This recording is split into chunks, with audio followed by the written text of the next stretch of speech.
Welcome to In the Flow, where we explore how marketing leaders leverage operations to eliminate chaos and capture opportunity. I'm Anthony Welgemoed, CEO of Ziflow. Welcome back to In the Flow. Today we're joined by Matt Eonta. Matt's had a fascinating career that's taken him from the operational backbone of iconic ad campaigns to driving growth in the tech world with HubSpot. We're going to dig into his journey in creative ops and get his take on the future of our industry. Matt, thanks for being here. Yeah, of course. Happy to be here. Thanks for having me. Great. Matt, so you've had a really interesting background. You've gone from creative agencies to in-house creative operations at companies like HubSpot, and now you're the head of growth and operations. Can you just tell us a little about that journey? I think it's pretty interesting for the audience and for people who are quite interested in getting into creative operations. Yeah, sure thing. For me, I think like early age, I knew I wanted to be in like advertising or the creative space. And I don't know, I guess at the early stages of the internet, I didn't really know how to go about it. I just knew I think the best way in would be through an advertising agency. And so I took some like marketing or marketing peripheral gigs like fresh out of school that I learned some stuff from. They had some ups and downs, whatever. But around 2010, I really got serious about honing in on ad agency positions. And I had a couple interviews, wound up here in Boston, where I've been for 15 years. I'm from Pittsburgh originally. Um, and in those agencies, you kind of learn it all, regardless of whether it's a big agency, a small agency, full service, creative oriented. You just dive into a lot of different projects. And that's what I got to do at Arnold Worldwide, where I sort of started my journey. And then probably not an uncommon transition as folks, evolve in their careers or age. They look at the in-house side, a lot of the in-house agencies out there. I think unfairly, they're oftentimes stigmatized as having like less creative chops, but fairly oftentimes they're a little more, I don't know, engaging for the creative team because you get to partner with the stakeholders day to day instead of on, very pomp and circumstance filled calls with clients who are however many hundreds or thousands of miles away. So went to the in-house side, got a great opportunity at HubSpot, loved my time there. I was there for about 7 years. And then ScleraWorks, the company where I am now, they were a vendor of mine. So when my time at HubSpot came to a close, I got in touch with the founder of ScleraWorks. His name is Saz, and talked about kind of where they were at the time. And my like operations, project management focused mind had noticed in a lot of conversations with him, it was kind of like the duck approach, where he seemed very calm and steady on the surface and the calls, but you could tell he was really cranking just to stay sort of above water. And so I thought that was my biggest opportunity, was to help kind of streamline the operations, the communications, the processes, the structure, the accountability, the stuff that I've loved doing and have done for a big chunk of my career. And after we got a lot of that stabilized, we kind of looked around and we're like, well, I think it's probably time to grow a little bit more, because we have some big sort of tentpole clients who we do some great work with. But we also wanted to sort of expand, especially because our services are sort of, industry agnostic. And so we felt like there's a big opportunity for us to try to spread our wings there. And so I've been in that role, applying all of those principles across those two different, and I wouldn't say at times competing, but very disparate sort of goals when it comes to growth and operations. But what we do is really kind of two-pronged. Our primary software partner that we work with is Atlassian. And so anywhere from license resale, license management, configuration, implementation, managed services, staffing, we do Atlassian solutions for any client who uses a software and wants to get more out of it. And then the other side of that is we provide staff augmentation solutions, largely more technical variety. So like quality assurance analysts, web developers, other engineering type roles. We just provide resources to teams who might need that. So your classic sort of staffing agency where, I think one sort of begot the other, because when you go into an agency or to a company and they're trying to streamline their productivity software, it's, And then they need again, people. that operational side of thing. It's like, hey, we Yeah. just did an interview with the web team, the development team, and we find out you have, 18 engineers and 0 QAs. Like, that's something that we could maybe help with as well. So you see those sorts of like realms of those businesses intertwining, even if they're not overseen by the same groups. But those are really our two sweet spots. And we do some other peripheral stuff on the side if there's, needs that emerge that teams have that are more on the technical side. But that's what SquareWorks does. Oh, brilliant. And, so with the operational cleanup, what was sort of some of the first creative ops principles you applied, to the business? Yeah, I mean, it was funny that this role, because SquareWorks is so much smaller than HubSpot, which was multiple thousands of people, and SquareWorks right now, I think we're about 30, with many of them being contractors who are contracted out to clients, but they're still on the team. Um, it wasn't as much creative operations as it was doing a lot of creative work and handling business operations. And so, having worked with SquareWorks for 4 or 5 years as a customer, um, Saz and I sat down one of my first days there, and I was like, "Hey, I've known you for 5 years. I've worked with you guys and seen the value that you guys bring for 5 years. Like, your NPS is off the charts. The services you provide are great, but I go to your website. I have no earthly clue what you guys do. It is so Oh, that's jargony, interesting. so hard to make sense of." And so a lot of kind of copywriting and messaging was sort of job one that we had to do to really just articulate, not be everything to everyone, but be really, precise and concise about what it was that we did. And what I think a term that one of my leaders at HubSpot used this sort of sentence before, this kind of like mindset, and I really liked it. He was like, what do you want to be world class at? And what are you okay with being okay at? And that's what I think we had to come to a decision on.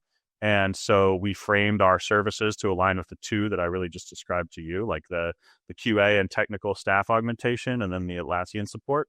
And so beyond those two, anything else on the website, we just kind of had to put off to the side or make sure we focus things on what carried the most weight for us. Um, and so that was more of the creative side of things. But from an operational side, you know, the team is full of operational geniuses. They do Atlassian configurations. We did a lot of work with Asana back in the day as well. So any sort of productivity software, we have like the team with the mindset to make sense of it all. But in terms of our own tracking, when it came to like something as simple as utilizing our CRM appropriately, like we sort of like revamped the way that we used HubSpot to track tasks, emails, calls, meetings, like everything that we do with our clients was sort of living in the ether. Our Google Drive was a bit messy. You know what I mean? Our team communications were scattered across Slack and across Teams. And so it was really like software culling, software expansion, which sounds contradictory, but I mean expanding the softwares that we did select to make sure we're using all of their features and the breadth of features that they offer. And that was really it, was just like minimizing confusion, minimizing that time where people don't know where to look, don't know where to go, and making sure that our meeting notes and all of our conversations and all of our recordings with clients were centralized. So if we had a meeting pop up, or if we had, a code red issue with someone's, licensing or something, we knew exactly what their situation was. We knew who the contact was. And it sounds like basic stuff, but when you have two like really big clients, 2 or 3 that we had at the time that really sort of kept things afloat, it became important to say, hey, once we scale, which we want to do, we need to make sure that there's no client too big and no client too small where we follow these steps. And that's something that was ingrained into me from like day one working at the ad agencies, and, trickled down through HubSpot and now into the world at SquareWorks. So Yeah, I think you sort of answered my question I was going to ask you, is because why do, it sounds so obvious, right? But why do businesses still not do it? Why don't they focus on the operations and streamline it? And as you said, if you don't have that, you can't scale, and it makes it really hard to scale. And I think that's something you learn at agencies and then large companies like HubSpot. In order to get there, you need the scalability. And if you don't have the process in place or the operations like streamlined, it becomes really hard. So you would say that that's sort of one of the core skills that has helped you sort of apply that to, your current role and then helping clients. 100%, like 200%, I would say, even, because it's like an insurance policy. And like when I got to HubSpot, like literally, I think this was written on the wall. There were a lot of like inspirational quotes when we built a new office space there. But one of the ones that kind of like helped the company become what it is today was move fast and break shit. And I think that is like, there's so much to be said for that. And look at they can't knock that, given what so many companies have built with that mentality, that speed and that pace. But our co-founder, Brian Halligan at HubSpot, one of the things that he, would talk about was how hard it was to evolve from a startup to a scale up. And I think the reason it's so hard is because a lot of that connective tissue that would make it more easy or easier, I guess, is kind of ignored for the sake of speed and trying new things and whatever else. And so that's why I think from a process implementation standpoint, you need to be pretty like artful in terms of, hey, I'm not here to slow this down. I'm here to make sure that future self isn't resenting present day self for not taking these extra 3 minutes or taking these extra couple steps that we know are going to inform the rest of the team, are going to inform you down the line, and are going to make this whole client or this contact record much healthier and much more insightful in case it gets passed along, which has impact across everything. What marketing did this person see? What is their, like the customer success team? How are they evolving their communications to them based on what the sales team wrote about what their opportunities might be? So like, it just really, yeah, it's something that I wouldn't say I was like scarred by, but so much of my job when I first got to HubSpot was just cleaning up and making sense of things that had been done quickly, discarded, and then like dug through. And that went from project work all the way to early days. I remember people would be like, hey, does anyone have like the latest the PNG of the company logo, like the logo? And it was basically just floated via Slack. Everyone was like this, not me. I don't know where it is. I don't know if mine's the latest. And it was just a level of like disorganization and confusion that doesn't take that long to resolve like in the moment. But if you can build a system that resolves it continuously, it just, you avoid dying by 1,000 paper cuts that way. Yeah. So when I went through that at HubSpot, when I got to ScaleWorks, that was one of my first things. I was like, if we have intention to grow and scale, which we do, then there's decisions we need to make now and adhere to now and keep ourselves honest to now, that I think will pay dividends down the line. And so far it has. For the most part, nobody's perfect, but that's the way it goes, Yeah, no, it's hard keeping it all in line and perfect, if you will. I think one thing you always realize, if you want to be able to move quickly, it's some things will break along the line. And I laughed at the quote because that move fast, break stuff. On our website, we actually have move fast, break nothing with Ziflow. So I love that. I miss that.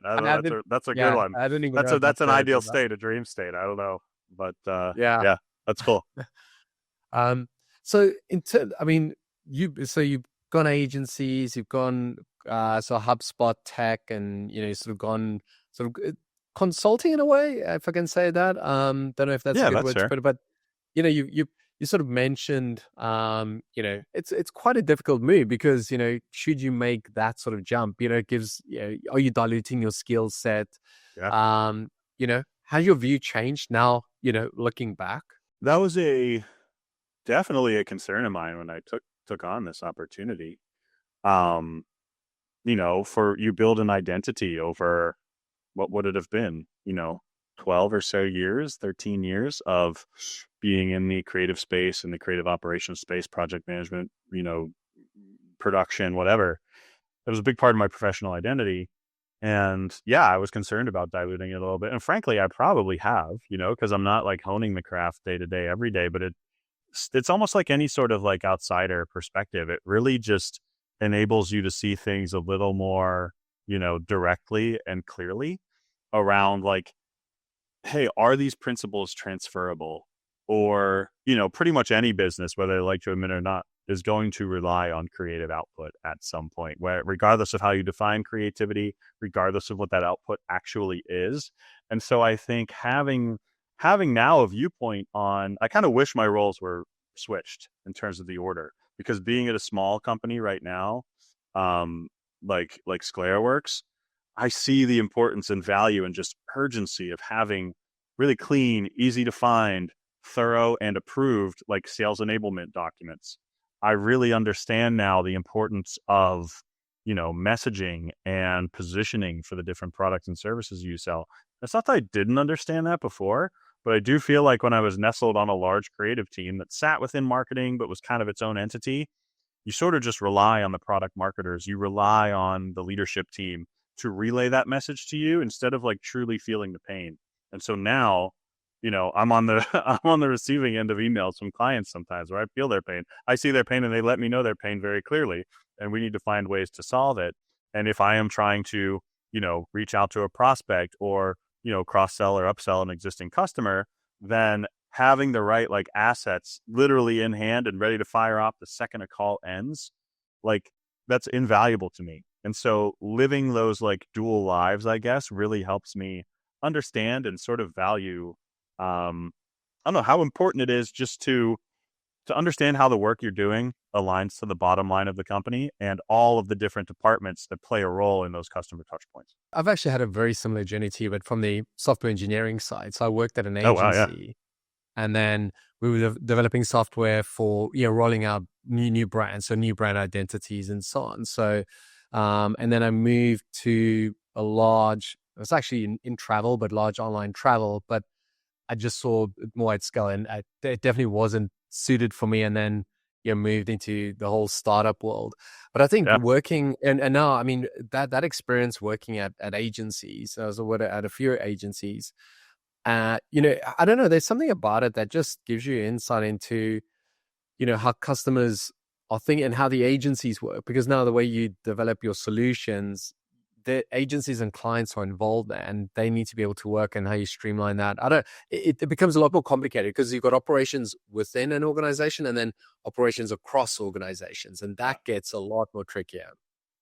Oh my God. Yeah. Like that's what I think is one of the best skills that anyone who works in the creative operations space can pick up, is the way to work. Like everyone talks about like cross functionally, but interdepartmentally. You know what I mean? Like truly, it not only is it good professionally, but like personally, like relationships wise, it teaches you how to listen and ask questions and get at the root of why you're doing things. Like I know we're going to talk about some of the work that my teams did when we were at agencies back in the day, but like I think that element of that cross departmental, like interdisciplinary teams, if you go into that thinking you understand everything that there is to be done, then it's going to yield disaster. It's going to yield conflict. If you go in there being like really interested in why everybody who's in that meeting, A, is supposed to be there, which hopefully they are, and B, like why this matters to them, both in terms of the business bottom line and in terms of their own craft, like it just becomes a really interesting conversation. And that is another thing that I think pretty cleanly transfers across to virtually any type of conversation I have today at SquareWorks, because it's a lot of times it's more, IT professionals within an organization who are looking to make decisions on their software stack, or, web team managers who need a bigger QA presence or who need some development support. And through those conversations, it's the same thing. Like, what's the pain you guys are feeling? What's the problem that you're trying to solve? And why is this conversation happening in an effort to solve that problem and to alleviate that pain? And then the ideas start churning, the solutions start popping up. So whether it's true creative around, some, beautiful new ad campaign, or if it's just a creative way of thinking about solving someone's problem, the execution and operations of that and how to bring these solutions to a scalable space. Because we've actually tweaked some of our product offerings a little bit in terms of how we name them, how we structure them, how we pitch them at SquareWorks recently. And as of like this week, I'm like, man, I need like a library of these so that we can just quickly pick them, cobble together an SOW or a proposal in a matter of minutes, as opposed to in a matter of days. And so building libraries, relying on AI to streamline that has been really valuable. So like those are the things that, I think I see a lot of crossover with there for sure. I don't know if I took us on a tangent there, but that's kind of the evolution of that conversation here. No, it's good. So you did mention one of the campaigns you worked on. So it'd be good to talk about that. Just going back to your agency days. You worked on the huge campaign. I think it's Progressive Flow ads. Yeah. Is that correct? And That's just on the correct. operational side. Yeah. I mean, I think it is always interesting. Just talking about just give us a bit of insight into what that was like. Yeah. I mean, I started this is at Arnold Worldwide. It's a Boston ad agency, great agency, some great people, some of my best friends to this day still, I met there. But that was my first agency job. Like, moved to Boston for that position and didn't fully know what to expect. I actually can't even remember if I knew what client I was going to be working on when I started the gig, but they threw me right onto Progressive, which I think at the time was spending like $900 million a year in ad spend. And so, it's a different type of heat. Yeah, but when was this roughly? What year? This is about 2000 and when would this have been? 2010 to 2015, around that window. So a while ago, but it's telling how effective that campaign is because it still exists and Oh, right. most Yeah. everybody still knows it, even internationally. Um, but it was really eye opening to me in terms of, you talk about process, you talk about getting people on the same page, about minimizing confusion. When you're at an agency, and a lot of times our creatives would be jumping from one account to another, we'd have resource Yeah. meetings and they'd be, 20% CVS pharmacy, 20% like avocados from Mexico, and 60% progressive. You had to make sure that we had an ironclad like process that they could adhere to in terms of the basics, like fonts, colors, logos, assets, where do they all live? But also there was like can't remember how many pages the brand book was about Flo herself. Like, this is the car Flo drives. This is her family makeup. This is where she's from originally. It's these backstories that I think really empower creatives to tell deeper, richer stories and also evolve the character. You'd think that might root the character in something that's too, rigid, but it really helps them evolve. Is this something Flo would do? Is this a new campaign that we would introduce that would be complementary to Flo, or would it be risky to her? And that was something that we ran across while I was there too, because I forget the exact year that I think it was Dave Register and Sean McBride. I think those are the two guys who came up with the concept. And there's a whole team, obviously, who did it, but um, it was a few years before I got there, maybe a couple. And through my tenure there, it was like, hey, let's look at some other ways that we could potentially create characters, create ideas, create campaigns out of these really relatable insights that the insurance industry tends to provide. And I was actually, I worked for Allstate Insurance in like a marketing role, regional marketing role before. And that was right at the time when they had rolled out their Mayhem character, which I still to this day think is one of the most amazing insurance advertisement ideas, where he just embodies all of the bad things that can happen to you or to your life that you need insurance for. And so seeing that ultra competitive landscape, Geico, I did so much competitive research, was a big part of what we did. Um, New technology was being released by Progressive at the time, and trying to find ways to maintain Flo's like snippy, snarky, fun voice while still delivering what can be like pretty dry, but also highly technical specs about stuff that the company was offering. It was a really interesting insight in terms of how creative can really lift what could otherwise be a bit of a, dry and forgettable message at the time. I remember some of the clients I did competitive research for, I think Esurance at the time, not to badmouth them, but I was like, what are these ads? These are pointless, meaningless. And Geico was just throwing money at everything, but they really caught on with like their gecko and the caveman and all of those things that emerged. Yeah. So It being a is. part of that like ecosystem was really interesting. Yeah. Yeah, this is because I was interviewing someone else the other day, and in the UK we've got comparethemarket.com. So you can compare you can do auto insurance, so you can compare gas or electricity prices, etc. But it is, again, it can be a little bit, it's not a interesting necessarily product to sell. But then they Yeah. came up with this meerkat, and the guy just had this idea while he was on holiday, and he's like, "Oh, market sounds like meerkat. Okay, great." And they had this character, and it just, it was a great campaign, and Yeah. everybody in the UK remembers it. And it's good. Now you had this brief, like, something about uh Halloween costume of the year. I don't Yeah. know what was this about. Yeah. Oddly, this is one of my favorite questions that I would ask any new hire when I was hiring project managers, creative operations professionals, anyone when I was building the team at HubSpot. It's not so much the right question at Skyworks, but it does come up from time to time. But the question was like, what's your favorite project that you ever worked on? And typically I ask that question because you see people you could be talking to the most like, deadpan focused, like not engaged, maybe candidate, which happens. And they might be really good at what they do, but that's just their personality. But if you ask them that question, oftentimes you'll see a little spark light up in their eye, or like they'll just start reminiscing about how much fun or interesting or challenging a particular project was. And like, that's what the Halloween costume, the brief we got from the client was, it was like one sentence. It was like, make the Flo Halloween costume, the Flo costume, the number one seller for Halloween. I forget what year this was. It was probably 2013 or something. And in that meeting, like just looking around at our planners, our creative directors, designers, copywriters, account people, everybody was like licking their chops, like, this is amazing.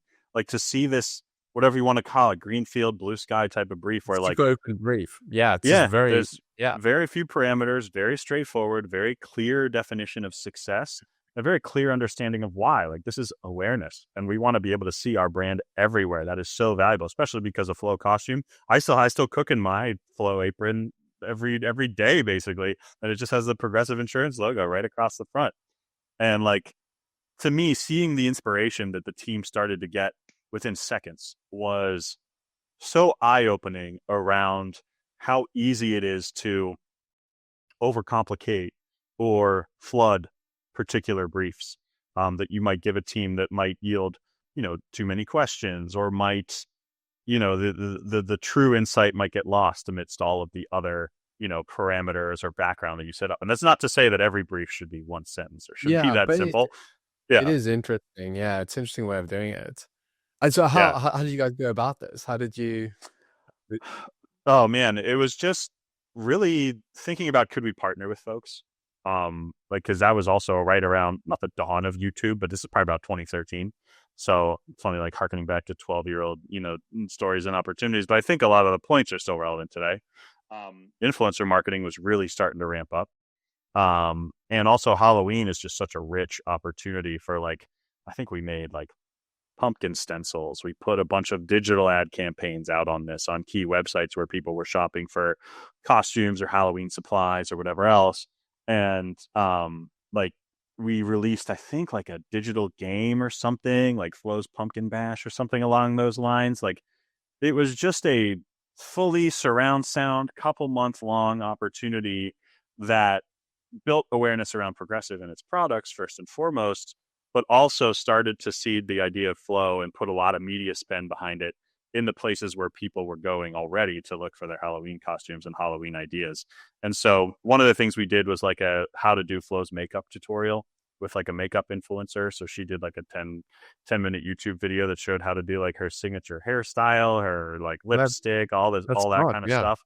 And it was just like a lot of stuff where it's like, when you first get that brief, and maybe this is a 2025 type of mentality, it's like, start to pump a bunch of promoted stuff onto Amazon and make sure everyone buys that costume on Amazon. Yes, we did that, but we surrounded it with a lot of other detail and like just flooded different markets with even a couple pop-ups around like Flow makeup stands where you could get your makeup done like her. And if you didn't want it done like get it done like her, you could get it done another way.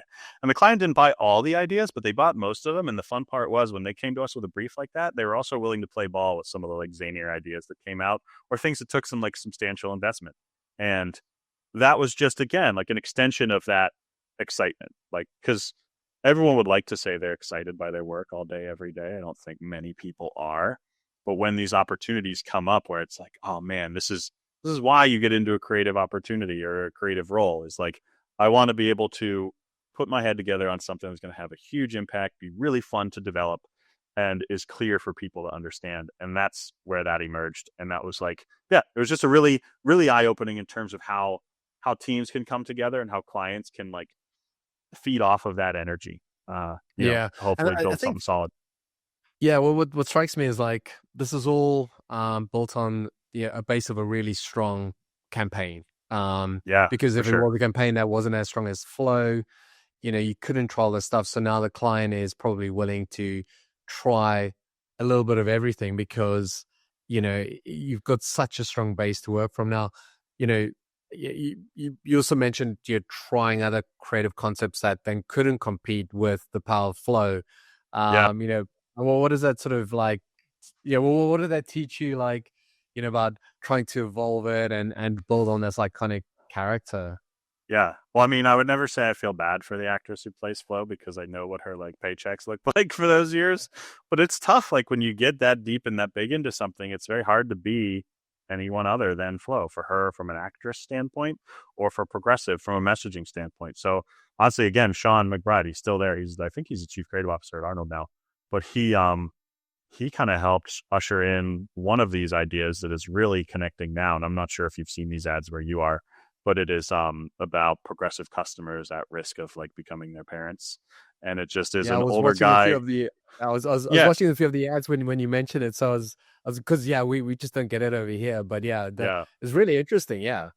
And that was an insight that I remember circulating around the office as early as like 2012, where it was like most people from the ages of 18 to 25 only buy whatever insurance their parents had.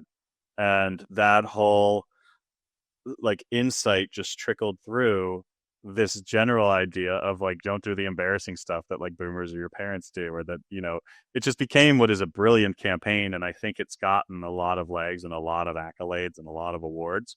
But there were a lot of, I wouldn't call them mishits, because a lot of them seemed like they had the right legs, or the concept was really clever and really smart around insurance. Like we had a guy called the Messenger who would pull people over for driving safely and give them money instead of give them a ticket. Like it was a cool concept. There's another one of like these dystopian zombies called rate suckers that would like latch onto your car because uninsured drivers cost insured drivers a lot of money on their payments and things like that.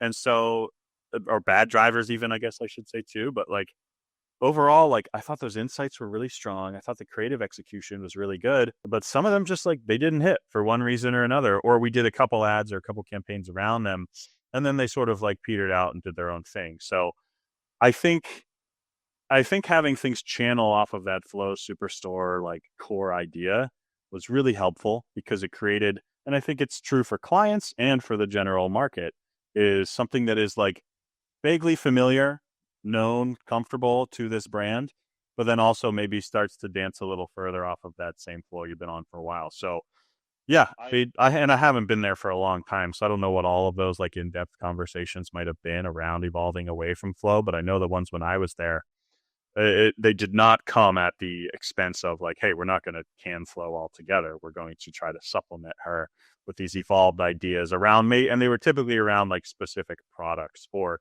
brand new insights that didn't necessarily play as well or as cleanly in the flow campaign. But yeah, it's never easy to, follow and act like that, or to supplant and act like that. But I think it's a testament to the team there at Arnold and, the Boston advertising space, that they've had that account for probably upwards of 20 years now, I want to say, or That's 18 amazing. years, which Yeah. is almost unheard of. Like Yeah. so many people, especially if they've gone through a couple CMOs as well.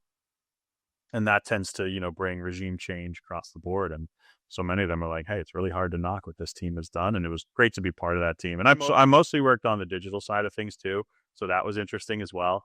Like being on the evolution from like flash banners to partial page takeovers to microsites, then to full on web redesigns, and kind of where a lot of agencies have gone since then. So yeah, it was a great experience for sure. That's great.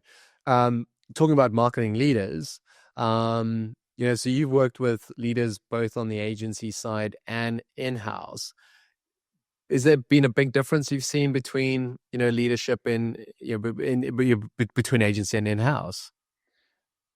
Massive from a CMO standpoint, especially. And I should say, like when I say CMO and with the agency, it's typically the CMO of the client who, has the ultimate say so on what you move forward with from a campaign or an idea standpoint.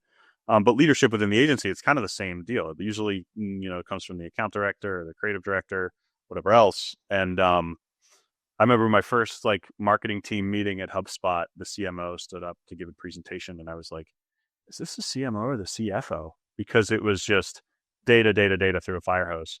And yes, we saw plenty of data at the agency when I was there, but sort of the mindset was like, hey, we're all about the big idea. We're all about the creative campaign, and we all get in line behind this campaign because we believe in it. We want to sell it. We want to expand it. We want to add more like Hall of Famers to our success stories, like Flow in the case of Arnold.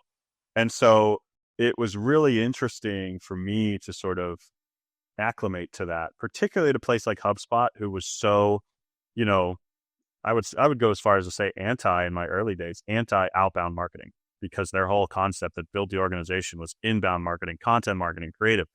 Yeah, you've probably been to the amount of events that they run. It's still called that all these years later. So now HubSpot has done a lot more outbound campaigns, because I think once you grow to a certain point and you start competing with some bigger dogs, you realize like you have to differentiate en masse. And that's what they've been able to do, I think, to a decent degree. I love the product. I still use it to this day in my job at SclareWorks.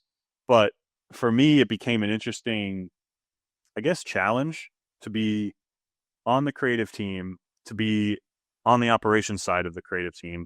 And anyone listening to this who is in a creative ops role knows that that role is 80% of the time you find yourself being a therapist because people just can't believe this idea isn't, being picked up, or they can't believe how, poor this brief is, or how unrealistic this time frame is. And I don't want to play into that trope that like creatives are high maintenance or they're whiners, because 99% of the ones I worked with are not.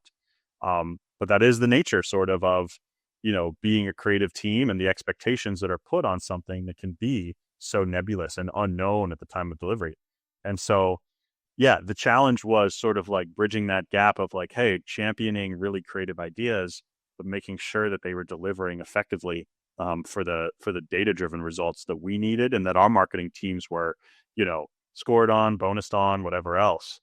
And I think that I make it sound like it was a big shift or a mindset shift. You kind of had to, swallow your medicine at a place like HubSpot. But I also think it opened my eyes to the way things may have been at the agency side a little bit, because there were some projects I worked on, not many in fairness, but some I was like, are we doing this to move the needle for the client, or are we doing this to win an award, like a Cannes Lion or something? Like, it was just a really interesting environment, and could be a push and pull sometimes of like, hey, this idea seems better, but this one really hits on that brief, that insight that we saw. And so we saw that too at times. It's like, hey, and that's where it comes to like taking risks and building trust, and, the confidence and the operational wherewithal of the team to say, hey, if we do this, this is how we're actually going to execute it within what could be a tight budget or something. That really comes together in these environments where, you have the trust of the leadership team, and you can rely on all of the outcomes that are required. You want to make the creatives happy by stimulating them and giving them interesting work. And you want to make, obviously the marketers and the bottom line and your own paycheck happy by having the outcome drive results. And I've worked at places too where like, other ad agencies, that it's just like kind of soul sucking work that just isn't really creative at all. And if you take Yeah. that out of the equation, it's really hard for creatives to do their best work, or just to Yeah. continue staying on there. Something that I think can be really hard for in a creative ops role and then for marketing teams is that, often you think you've got a great idea and everyone goes and executes and it seems good and so on, and you get out to market and it's like, yeah, as you said, it falls flat, or it just doesn't have the engagement that everyone expects. And that's probably the most campaigns are like that. It's a bit of a grind.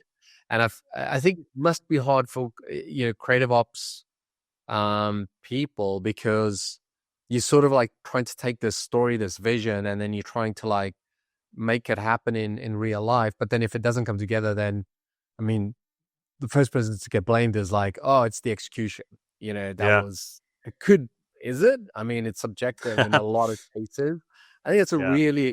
it's a very tough spot and tough role it's super valuable, but yeah, people think it's just like a project management type role, which, we know Yeah. it isn't. Yeah. There's been times in my career where I almost felt like self-conscious, like I was playing a double agent, like talking to the creative team, like, and there's, like you said, there's myriad reasons why some of these campaigns don't really take off the way that you would want. And sometimes it's like, hey, this really didn't have the distribution or the, media support behind it, or the, focus from the leadership team that maybe we feel like it deserved or could have put it over the top. And I think those are fair, like, not excuses, but fair things to lament afterwards, when you truly evaluate why something hit or why it didn't. But then oftentimes you'll be talking to the marketers and you'll be like, yeah, like maybe this insight wasn't perfectly spot on, but also, I think we could have maybe taken this design to another level.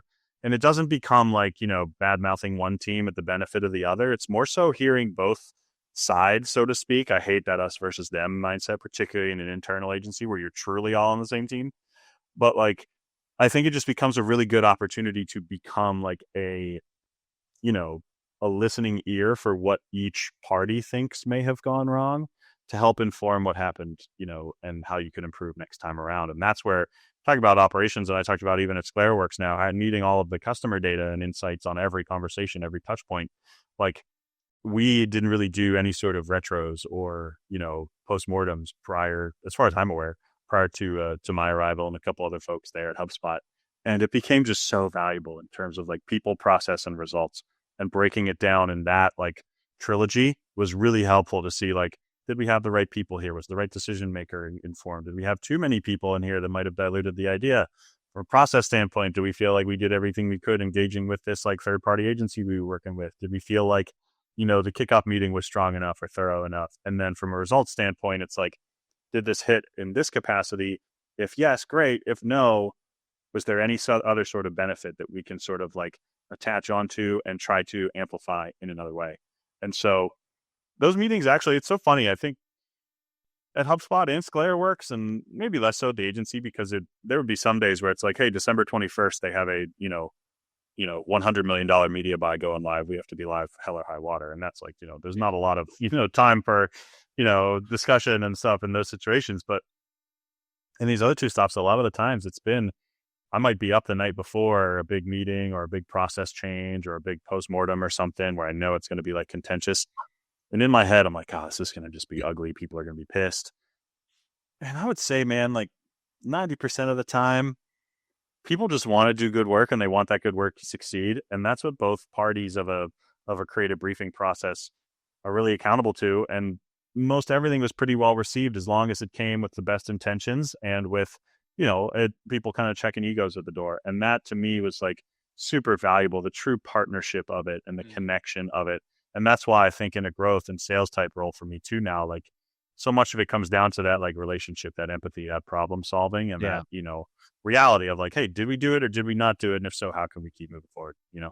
And I think, with retros, you're always worried about, it feels like it's going to be a negative input, like meeting. But ultimately, I think everyone's there to like, hey, how do we improve this by 1%? So what's the one thing we can improve on that we didn't do before, and so on. But it's funny. It reminds me of that whole thing about, most of our suffering happens in our imagination. Yeah. Oh my God. Yeah.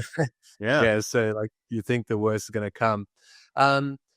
So obviously, AI talk of the town, as usual. And so you mentioned, you had this question about AI and on another pod, and and you're like, wasn't 100% sure about the answer, but I wanted to ask you, what do you think like AI's effects going to have on creative operations, and how's it evolved your use of it, in the projects you have with clients and just internally as well in ops?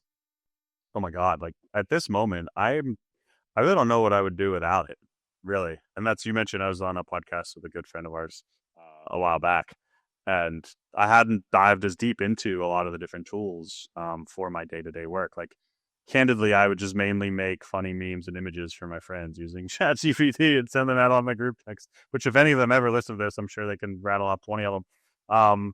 But really for me, I think like, and this is not quite in the creative ops realm, but I'll get to that in a second. I think for me, like we talked about how this is like a slight shift for me in terms of like my focus. And so that like any job, I'm sure brings like imposter syndrome. But for me, like learning on the fly and, pressure testing a lot of stuff that I want to get out into the market, I basically have like multiple assistants now who are informed by the best sales professionals in the world, the best operations professionals in the world, that I can run all of my ideas through before I actually execute on them. And like 90% of the sales emails that I send, 90% of the documentation that I create, or even, I don't want to say I don't act without consulting AI. And I also don't want to say I don't edit the things that come out of it, because I think the personality and the connection is critical. But yeah, I mean, it's almost like having a built-in sales coach. It's like having a built-in coach for whatever industry that you are looking to master, whether that's, marketing. One of our VPs at HubSpot back in the day, he now has like a Substack where he just releases AI tips every day. And some of them I discard because they're not pertinent, but some of them really, like, especially for a small organization, I wouldn't say we have a full-time marketing person. We all have to pull a little bit of weight for marketing. When it comes to marketing insights, when it comes to identifying like our ideal customer profile, like all of these little pieces that used to take potentially agencies, potentially hours of roundtable meetings and back and forth and evolution, you can train, feed, and get outputs from an AI to really inform that in a way that enables immediate testing. And that is something for me that has been incredibly valuable and has actually led to more iteration than I would have expected in terms of like my go-to elevator pitch for what ScalareWorks does. like I have tweaked that 5 or 6 times, even though as you heard when I broke down, there's only 2 main pillars. But there's so many different ways to relay that. And so that to me has been really valuable. Automating some tasks is obviously critical no matter what you're doing. And we've certainly leaned into that as well. But on the creative operations side, I think like prototyping is so much faster. This was oftentimes like a little bit, this is a little, I don't want to say controversial. Some people liked it, some people didn't. But one of the things I liked to put in briefs, as long as they weren't like 1 sentence Halloween briefs, I would often put like, if you've seen any work that you find inspirational or aligns with what you think we're trying to do here, please put it in. And some people on the creative team, especially sometimes, would be like, well, this person's not a creative. We don't want their ideas to shape our concepting. But now I think rather than scouring YouTube for the right advertisement or the right website that you saw a competitor do, you can spin up a little prototype that can be very rough, not too like leading the witness, so to speak. Like you do a lot of great stuff that way. And then, inform teams in a much more like visual or polished fashion than you maybe were able to do before. And that to me, I would have loved to have had those sorts of features back in 2010 when the brief was everything. Visual and so on. We even do with new sort of product areas we develop. Our CPO now just goes like overnight. He's like, "Hey, I built this little prototype." I'm like, "Geez, that's pretty good." The other thing is good. Yeah, the other thing I think is good, like with like we've been in online proofing for a long time, and a lot of people still don't know what it is, and we have to explain it. The other thing I really liked with like if you prompt it is like how to explain it to like a 8-year-old. And I think sometimes that's really good because it just like really like makes it basic. So that's really good.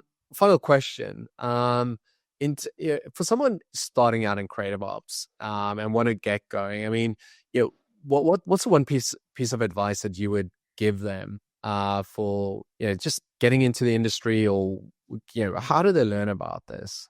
That's probably a little tougher to answer in terms of like how to get into it or what my like, if I were getting started, what I would do different. I think to start with that, if I were getting started piece, I would probably do a lot of what I'm doing now. Like I said, I wish I was switched the timing of the 2 roles that I've had most recently. Like regardless of which company you're going into, yes, it's very easy to get excited about the creative, about the design, about the brand, about all the like, more flashy artistic stuff. But these in-house teams, these creative teams would not exist if it weren't for a corporate side of things or a business or product side of things that is making the money to pay these teams. And so the bottom line proximity, the pain of customers, the purpose of the product, like I would take my hat off to HubSpot for great training there. I mentioned with Progressive, we did really good training at Arnold in terms of like what the brand was. But I think maybe we could have done more training on like, if you're buying insurance, what's like your biggest pain point? Like, can we hear what people say when they're shopping or when they leave Progressive? Why do they leave? When they move from Geico to Progressive, why do they do that? Are they influenced by the ads? Are they influenced by macro market things? Like those are the pieces that would often, appear in the briefs that we got. Yeah. But you just kind of had to assume they were truth or trust. And I'm not saying I didn't trust the strategy team, the account team, the folks who put this together, or the product marketers, let's say at HubSpot, all of whom were like excellent, talented, informed people. But I think you can kind of get caught up in your own little creative world a little bit within an insular team that can become a bit challenging and pull you further and further away from like why you're actually doing the work. What's the bottom line? What's that customer experience? Because especially now with the trumpets that customers now have access to, if things don't go well, you want to make sure that you clearly understand without the shadow of a doubt what does matter to them and how your team can help execute that. And so, I would say for folks just getting into it, like, lean into the creative. Like I remember I bought it back in the day. I like got a subscription to Adweek magazine or Advertising Age magazine or something.